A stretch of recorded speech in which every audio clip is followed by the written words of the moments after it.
Welcome to the Wellness Radio podcast with Drs. Warren, where we have taken our live radio show episodes and transformed them into easy listening podcast episodes. Make sure to check out our website, drswarren.com, where you can find out more information about us, including how to work with us both in our clinic locally in Chattanooga, Tennessee, or virtually worldwide. You can also shop our favorite supplements that actually work, and most importantly, join our newsletter where we give you tons of free information on how to take your health to the next level.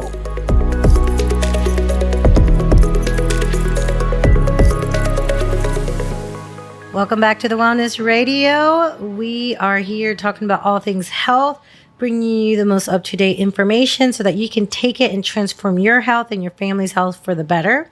If this is your first time tuning in, we have a clinic here in Hamilton Place, Chattanooga.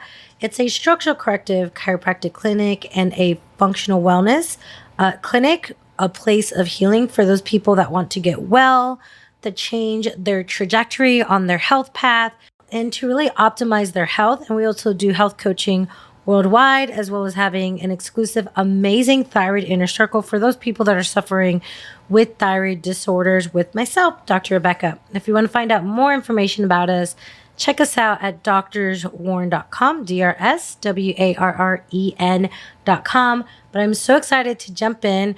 We've pulled some articles, some research that's been going around, and we want to discuss those things with you so you know exactly what's the real, what's not, how to implement it in your daily life.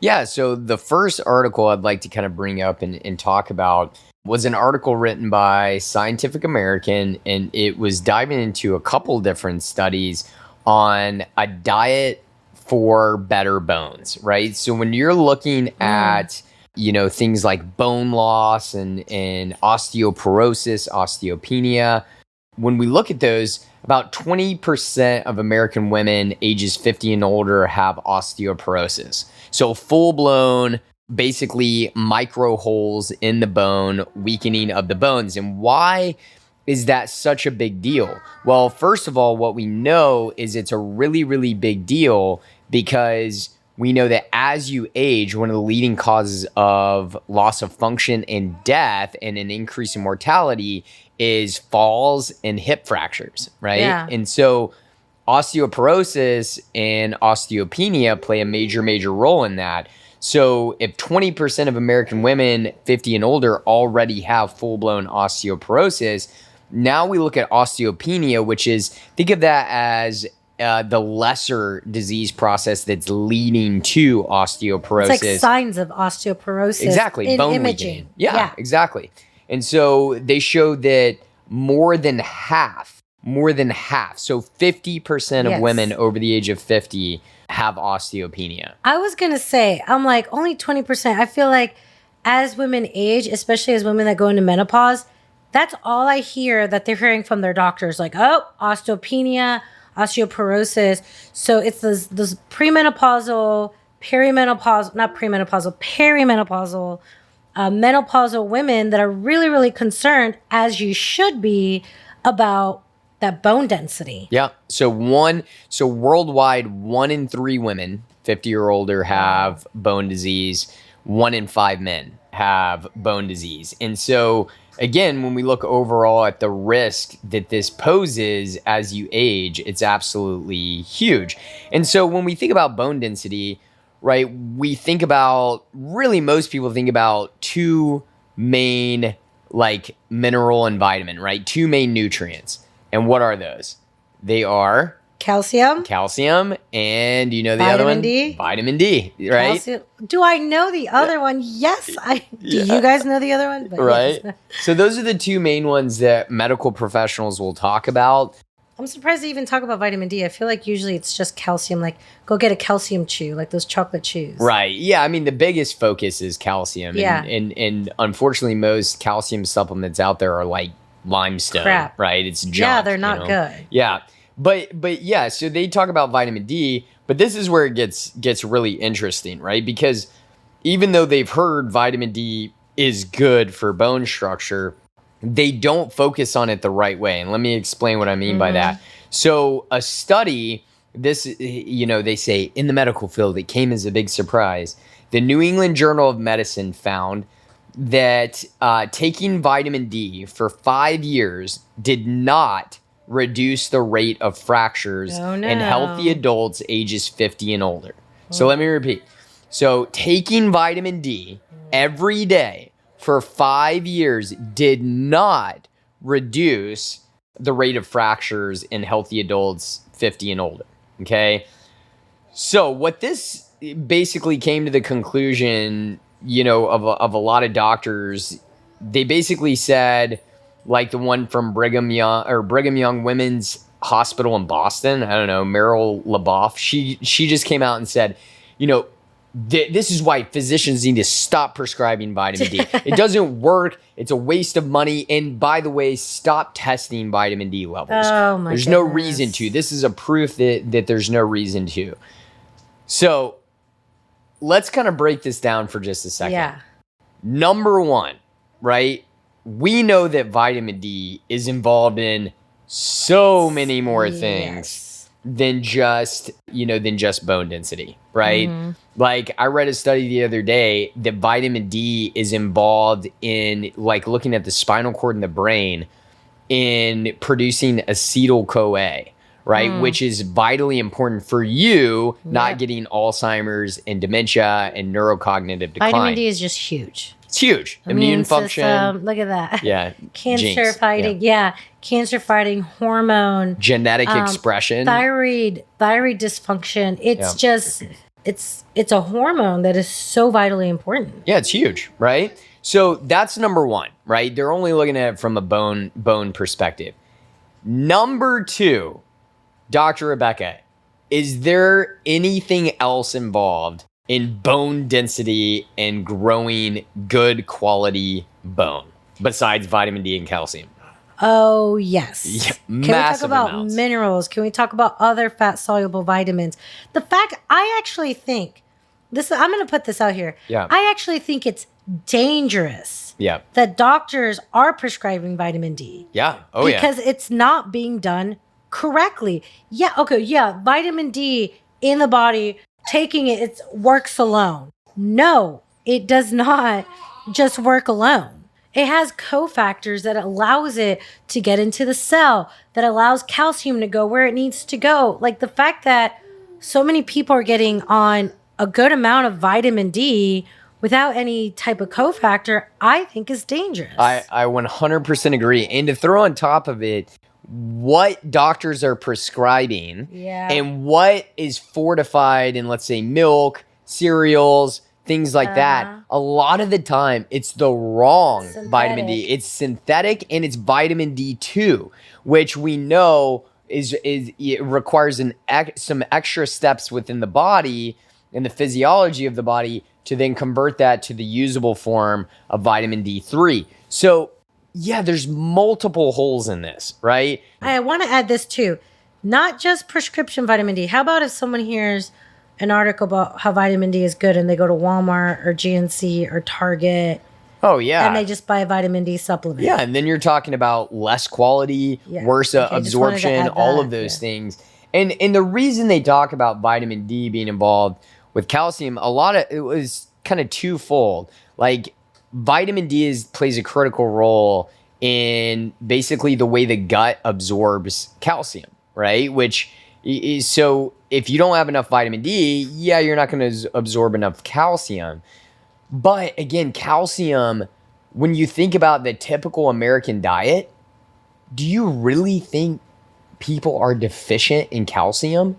Calcium is in just about everything, right? It's going to be in the meats that we eat. It's going to be in the vegetables that we consume. Heck, it's fortified into all the processed crap that people eat on a regular basis. People are popping calcium supplements like they're going out of style. And so I don't know do you remember back in chiropractic school, we had a really, really good radiology teacher, right? Man, he had his own private jet, I know what you're about to say, yeah. And I remember him talking about a radiograph study where you could physically see parts of the bone where people taking Centrum Silver and some of these really crappy, basically limestone forms of calcium, you could see them on x-ray.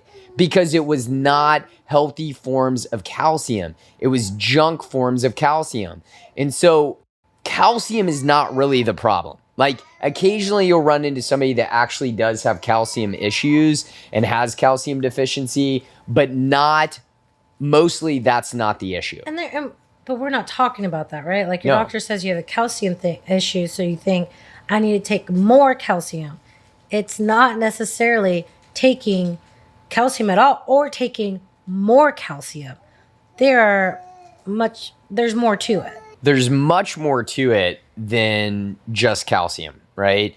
So that's what we're going to talk about today. We're going to dive more into looking at what vitamins and minerals play the greatest role, and lifestyle, right? What plays the greatest role in building up bone density. And so this is important for all of you guys that are planning to live into your 80s and 90s. You want to know what to do, what to take, what to eat, what to do in order to build healthy bone density, because we do not want to increase our risk of death and mortality with falls, hip fractures, because statistically speaking, that is a major, major killer. We know for an absolute fact, vitamin D is vitally important to know what your levels are. We want it between 60 and 90 nanograms per deciliter, because we know vitamin D is involved in so much more than just bone density. It's involved in immune function. It's involved in, being able to replenish the brain with acetyl-CoA. We know that it's involved in hormone production, thyroid production. It's even involved in a ton of genetic expression. It is vitally essential to the human body. So why could we see that study and not see the results of bone density? Well, it's very, very simple. It's because there's so much more than just vitamin D involved in strong bones. So let's take, for example, looking at, what are some of the primary things that will affect people's calcium levels? So again, I would argue that most people in their diet, most people in what they're consuming, or even in the supplements they're taking, they're getting plenty of calcium. So calcium is really not the major issue. So what could be, creating a malabsorption issue of calcium? Well, number one, and this was a study that was shown, if you drink excessive, and I mean excessive amount of coffee, then that can create calcium loss. Now, here's where, because if you guys know Dr. Rebecca and myself, you know that we have an absolute love for coffee. I think coffee is a superfood for the human body. It can be amazing.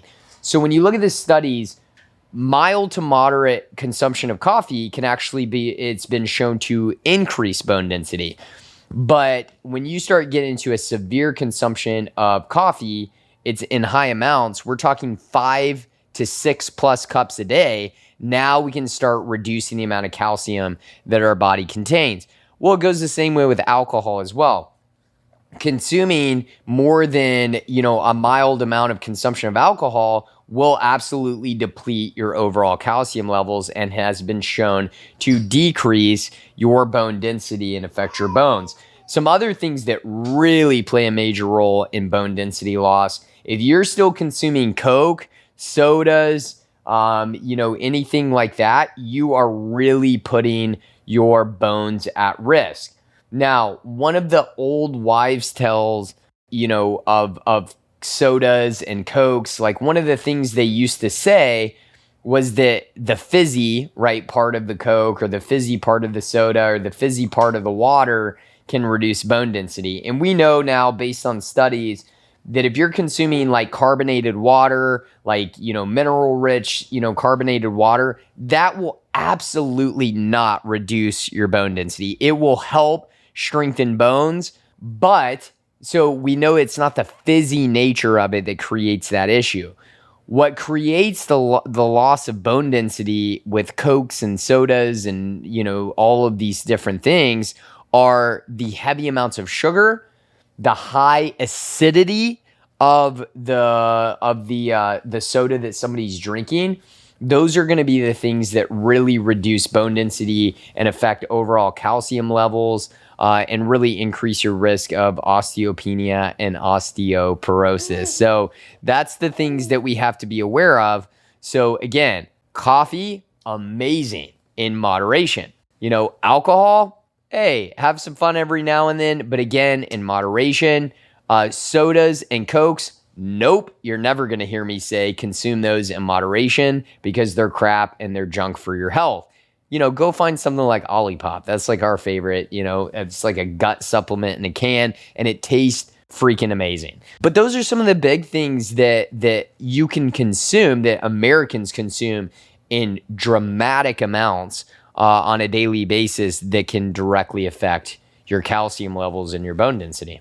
Absolutely. And so it's just a better understanding that it has more to do with that absorption, that utilization, than just not having enough. So, I feel like, okay, yeah, it is better that doctors are talking more about vitamin D, but we got to take it a step further. Yep. That's what makes us different as functional practitioners, right? We don't want to know just what's the bare minimum. We want to know what's the best to optimize things, right? That's what makes us different. You had a little kid come into the office, was it yesterday? Yeah. With ear infections. Yeah, this child has gone through tubes. Yeah, right? 3 times. 3 times. Yeah. That's just getting by. And I'm just so excited that his mom's like, you know what? I want to know not just how to get by, but how do I optimize this? How do I support not just draining of the ears, but how do I support the overall health of my child? Yes. And that's how you fight off ear infections. Yeah. Not just saying, oh, I got an ear infection. Let's just treat it this way. Let's just treat it this way. No. Your body's telling you that something's wrong with the immune system of that child. How do we support the immune system? Yep. We're not treating ear infections in our office. We see such great results with kids in that, not because we treat ear infections, but because we take a step back and we say, where's the disconnect? What's the interference? And how can we help the body heal the way it's created to? Yep. Same thing with bone density. We have to figure out the reason why. We have to get down to the root cause. And when we do that, we're able to see things. Are you ready for this? Your body can improve its bone density. It can. Okay. Now, does that mean that it's going to be easy? No, it takes work, but you can improve your bone density. And so, one of the ways that we see quite a bit, especially when we're looking at overall bone density, and I know Dr. Rebecca can really speak to this as well, is the amount of mineral deficiency that we see. It's huge. Everyone's talks about like vitamins, like vitamin deficiency. And it's like, no, mineral deficiency is a really big deal. In fact, they did a study, and it was the same study. They replicated this study multiple times throughout decades. And they tested certain meat products, certain veggie products, and they found that over time, we saw, I think it was over a 30% decrease in mineral content in vegetables, our modern day vegetables, and like a decrease of mineral content in those veggies, and then a decrease of, I think it was like 15% of mineral content in meat. Yeah. Just from the change of time, because of the way that food is being grown and animals are being raised. Yep. Yeah. And then the other thing to look at too with those minerals, you're talking about like, yeah, we've lost over 70% of our topsoil in this country, and it depletes. That's where our minerals come from. Guess what? When the grass grows up there, and the animals are eating the grass, well, they don't contain the same amount of minerals. And then let alone like some, most cows and other things, chickens and everything are fed, a bunch of feed and junk anyway. So they're really depleted in minerals just from that as well. So yeah, so from a food source standpoint, you're exactly right. We've really lost the majority of the content that we have in there. And then plus even water, right? Like our natural water sources, spring sources, coming from, streams, mountain streams, things like that, our water sources used to have a massive amount of minerals. And now, especially if you're drinking tap water, even a lot of filtered water, even like some of the things that we resort to, like reverse osmosis, that is great for removing a lot of contaminants and a lot of heavy metals and pharmaceutical drugs that are in our water source. Even with something as great as reverse osmosis, it still removes a lot of the minerals. So we've got to add these minerals back in. We've got to really focus on increasing our mineral density, right? In both the foods that we consume, the water that we drink, and mostly, especially if you're somebody that is really struggling with, hormone issues, thyroid issues, Especially cardiovascular thyroid issues, especially thyroid issues. Yeah. Especially because of those halogens in water. Yeah, you're exactly right. Like those halogens, they play a major role in, really affecting our mineral absorption. So we've got to really make sure we're getting plenty of minerals in. And the other thing that we've got to be aware of is when we're looking at minerals, a lot of the ones that are really involved in bone density, we get them in very little amounts. So one of them I want to mention is boron. Boron, there are many studies showing how important boron is to our overall bone growth and bone health. And boron is one that most of Americans are deficient in. So we really want to make sure that we're getting that. So if you're somebody that's struggling with osteopenia or osteoporosis, you really want to make sure that you're starting to supplement with a high quality boron. Boron supplement can be really, really huge for that as well. And obviously, I think another big one for people are looking at their selenium, because selenium is so vitally important to glutathione production, our body's ability to remove toxins, our body's ability to fight cancer cells. So selenium is one that's really important. Whether in a supplement, Brazil nuts, two or three Brazil nuts are really high in selenium. Getting at least 200 micrograms of that is really important. And then magnesium. Magnesium is such a huge one. So we want to make sure that we're getting plenty of magnesium. The problem is that most prescription magnesiums, most over-the-counter supplement magnesiums, they're junk. They're magnesium oxide. That magnesium oxide is great if you want to poop a lot, but it's really not a very well-absorbed magnesium. It's actually the least absorbed form of magnesium, and it's the most taken, the most bought and the most taken. So if you're taking magnesium oxide, sorry guys, if you're trying to do that for health, for wellness, it is not going to be effective. So we want to use something that's much better absorbed into the cell. Magnesium malate, magnesium glycinate. Those are some really good ones that can really be effective for the overall human body. But we really want to pay attention to mineral content. It's absolutely huge for what we need to do. So, again, we can't just focus on calcium and vitamin D. Although those are important, we have to focus on the things that really make a difference. And so last segment, I talked about some minerals. Specifically, I talked about boron, I talked about magnesium, and I talked about selenium. But now I want to dive into one that we call, actually, I didn't coin it this name, but it was originally called the X factor. And it was discovered by Dr. Weston A. Price, who was a dental physician, so he's a dentist, who traveled all over the world and really looked at different cultures and, really analyzed their teeth, their bone structure. And one of the things that he found was that the people, the cultures that ate a diet higher in fat-soluble vitamins had fantastic teeth.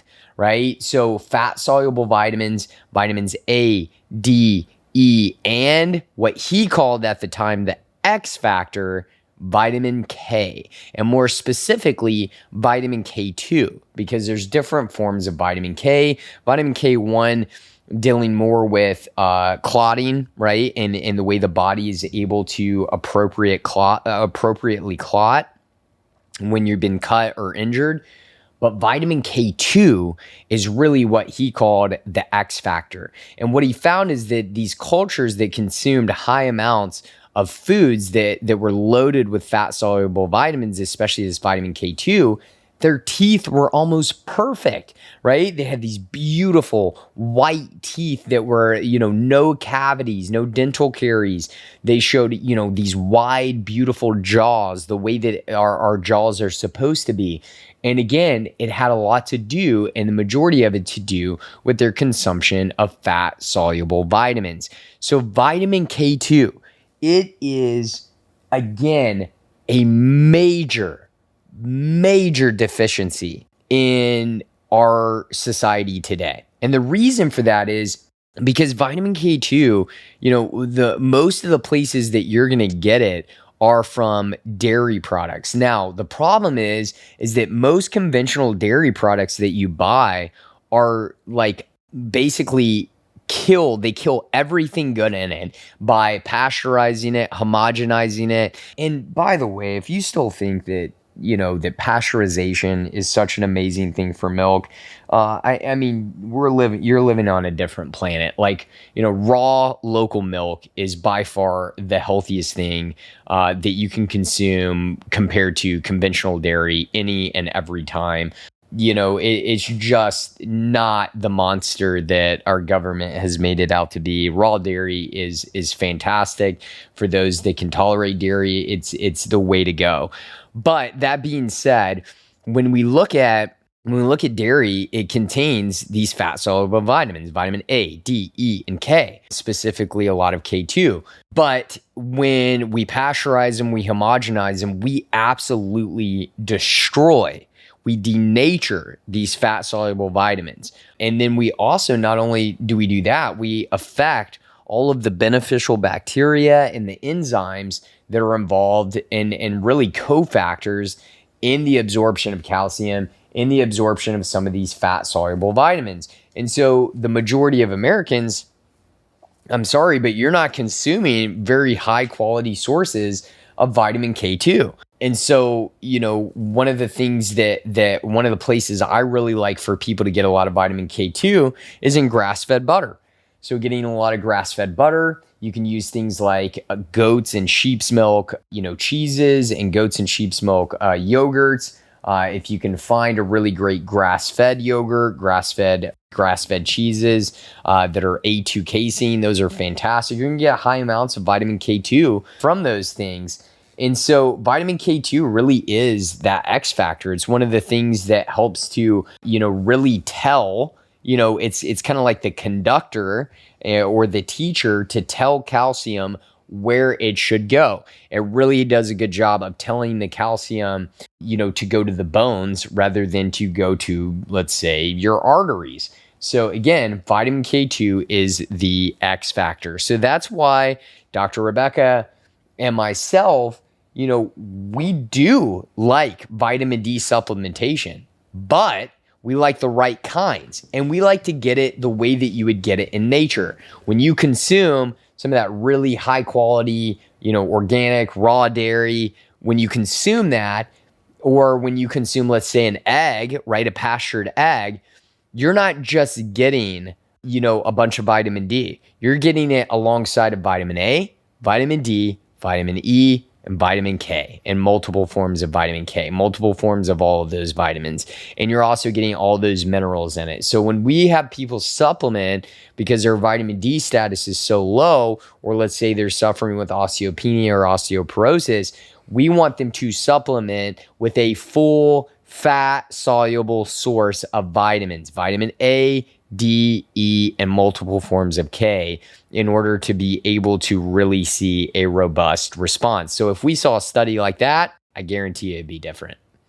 Yeah, I mean, it's huge. And that's why when we use those supplements, like when we work with people that have some serious health issues, like women that have hormone imbalances that I've worked with, thyroid stuff, I do work with pretty high therapeutic dosages of vitamin D. If we get sick, if the kids get sick, we can up our vitamin D supplementation quite significantly and not be concerned about, the crap that can happen if you don't have the right cofactors like those vitamin A, D, E, and K, and the importance of magnesium, with that magnesium getting the vitamin D into the cell. Honestly, I think, one of the first things we do, and I think you do this with your coaching clients, I used to do this with mine, is I sit down and I look at supplements that they're taking. Yeah. And 9 times out of 10, if they're taking a vitamin D supplement, I have to slash it off. I have to say, get this junk out of here. Yeah. This is not any good. Yeah. And a lot of them are loaded with like soybean oil and like all of these crappy oils. I've seen some with like food colorings in it. And then, like I said, you also see a lot of them are vitamin D too, which I can't even believe people are still making that. Like, I don't know. That's like 25 years behind. It's almost ridiculous. And the thing is that you have to take into consideration, years ago, you've got to understand that the FDA, the government, those governing bodies, the medical system, they want to be able to have control over, like the pharmaceutical companies, they cannot patent something that's naturally comes from the earth. Like They just cannot patent it. So that's why they can't patent a lot of things that are found in supplements. They cannot own it. There isn't this quote unquote FDA regulation, which is why it's up to you to buy good quality products. And we always say, if you buy a cheap supplement, you're going to get a cheap supplement.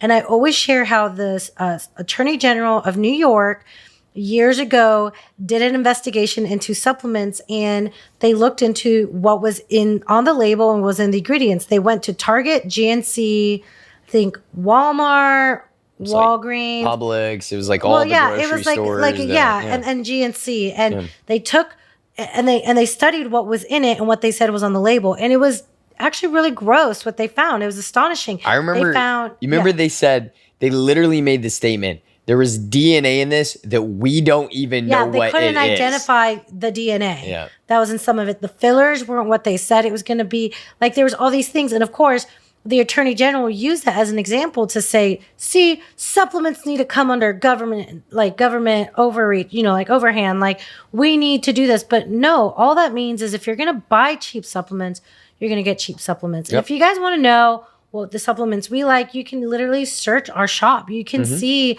the brands that are on there. We don't pick anything that we don't have in our home ourselves.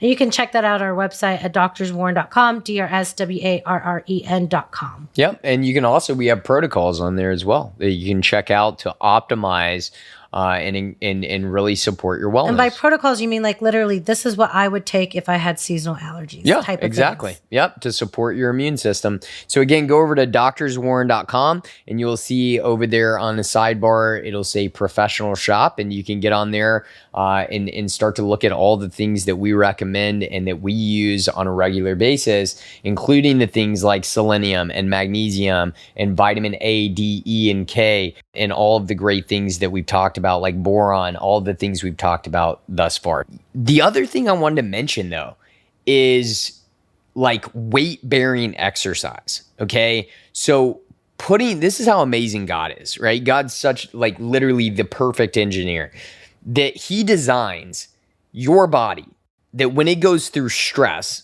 it gets a stronger result, right? Think about that for just a second. Like mankind, we've tried for years. We don't really design any machines or machinery that gets stronger with stress. Most of them get broken down or weaker as time goes on, then you have to replace them. God designed your body that when stress is put in, that it produces a better result. It's the same thing with the bones. So when you put stress on the bones, specifically weight bearing, you are going to increase your bone density. And this is why one of the most detrimental things we can do for bone density is to sit at a desk 6 to 8 hours a day, work on a computer, and never freaking exercise. That is a fantastic way to build chronic disease, massive amounts of pain, and die an early death. So that is written like literally in stone if that is used. So we need to change that up. We need to get weight-bearing exercise. Now, that doesn't mean that you have to go out there and lift a bunch of heavy weight. Now, if you do that, that's amazing. And I think there's even more benefits to doing that. Maybe you're a farmer and you lift a lot of heavy things. Maybe you're a mechanic and you lift a lot of heavy things. That's great. But you can also get some benefits just from walking and running and body weight movements and exercise. How about rebounding and jumping on a trampoline? Fantastic for your bone density. We like to use vibration plates, right? We use those in our office. We know that there has actually been a couple different studies looking at women over the age of 60 that 6 months of use of a vibration plate increased their bone density. Why? Because you're literally putting motion and movement and stress into the bones, which produces a good result. So for those of you that are walking and you have osteopenia or osteoporosis, put on those ankle weights, carry some little dumbbells as you're walking and move your arms. But we have to put some weight and stress on the skeletal system to see it improve. It's vitally important. And so the other thing that I wanted to mention when it comes to bone density as well is make sure that you're not, exposing yourself to things that really can affect bone density as well too. So we know that lead is a major, it's stored in the bones. So at different times of life, when that lead comes out, it pulls those minerals with it. And really all toxins do.